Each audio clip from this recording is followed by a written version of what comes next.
Monsieur le Président.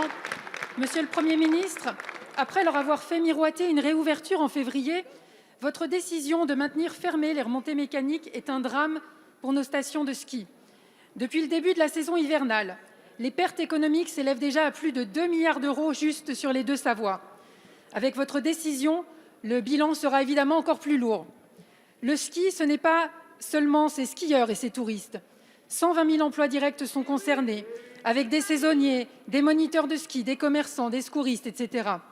C'est aussi une économie de ruissellement, et l'impact de votre décision ne se mesurera pas que cet hiver.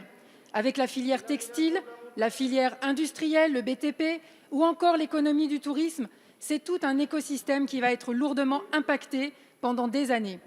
Monsieur le Premier ministre, aujourd'hui, il y a urgence. Avec mes collègues Bonivard, Sadier et Roland, et avec le président de la région Auvergne-Rhône-Alpes, Laurent Wauquiez, nous ne cessons de faire remonter les trous dans la raquette que comporte votre plan de soutien à l'économie de la montagne. Des boulangers, des pharmaciens, des agences de réservation, des bailleurs nous alertent car ils ne touchent pas d'aide pour survivre.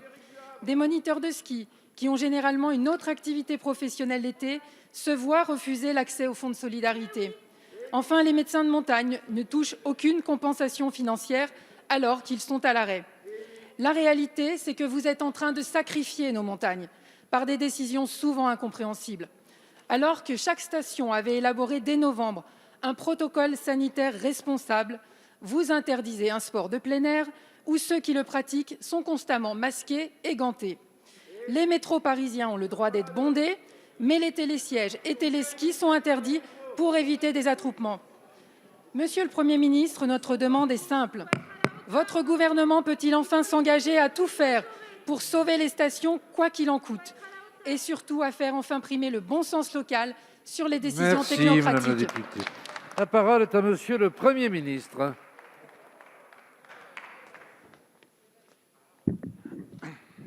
Monsieur le Président, Mesdames et Messieurs les députés, je réponds directement à cette question parce que vous avez parfaitement raison, Madame la députée.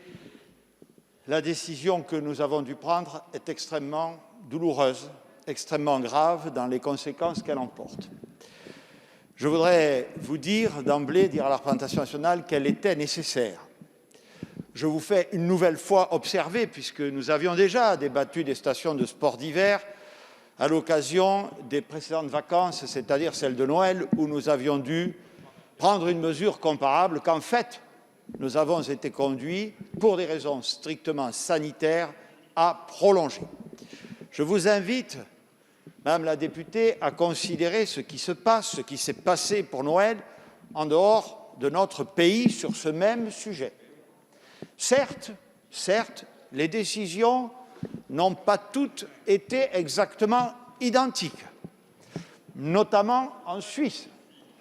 Mais je tiens à réaffirmer devant l'ensemble de la représentation nationale que lorsque sont en balance des préoccupations sanitaires et des préoccupations économiques tout à fait légitimes, je prioriserai toujours la santé de nos concitoyens.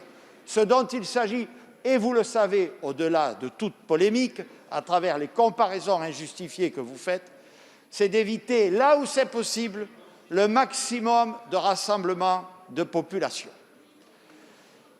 Vous avez fort légitimement soulevé la question des indemnisations et des mesures d'accompagnement.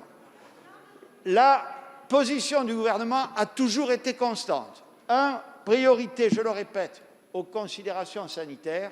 2, prise en compte de toutes les conséquences économiques, sociales, psychologiques des décisions que nous devons prendre. Chère Madame la députée, permettez-moi de vous rappeler, vous le savez, que j'étais moi-même un élu de la montagne, des Pyrénées. Dans mon canton, il y a les Angles, il y a Font-Romeu. Donc, Madame, je connais parfaitement cette situation et les conséquences qu'elle génère. Là encore, Madame, je suis frontalier de l'Espagne. Faites, Mesdames et Messieurs les députés, un petit tour dans les pays qui nous entourent pour voir les mesures d'accompagnement qu'ils ont prises pour ces secteurs. Et vous constaterez avec moi qu'au lieu toujours de nous dénigrer, nous n'avons aucune raison de nous auto-flageller. Aucune. Et je me réjouis, madame, et je me réjouis devant vous, au contraire, de ce que les collectivités territoriales concernées agissent avec l'État qui met, et c'est bien naturel, le maximum d'argent. Je recevrai, et j'en termine là, madame la députée, je recevrai les élus, les professionnels la semaine prochaine.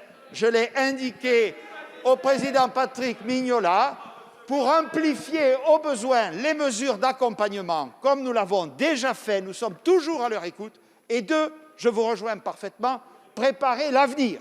Il faudra aussi que nous ayons un plan plus durable, au-delà du drame présent que représente la fermeture des stations de ski, pour préparer l'avenir de la montagne, car la montagne a un avenir.